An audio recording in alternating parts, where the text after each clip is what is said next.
Assalamualaikum guys, yang mana yang tak biasa mahir tentang Wow punya app ni, macam mana nak top up.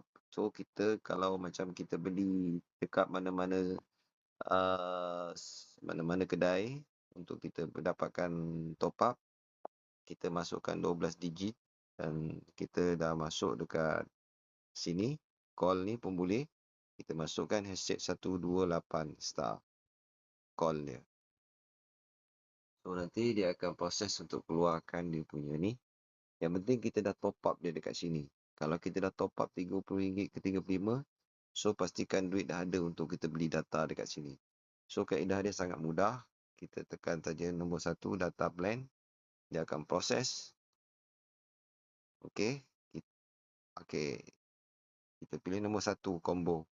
So dekat sini kita boleh pilih sama ada kita nak gunakan FU ataupun kita nak menggunakan Wow. FU ni for you.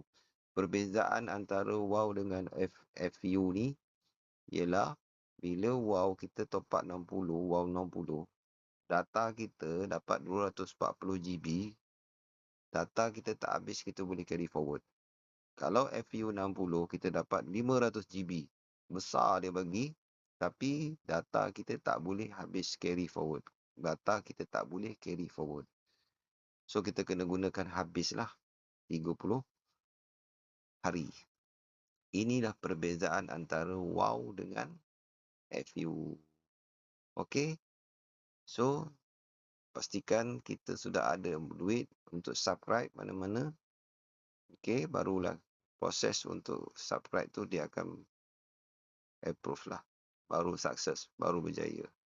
So sangat mudah untuk kita buat deposit, untuk kita buat top up di sini. Okey.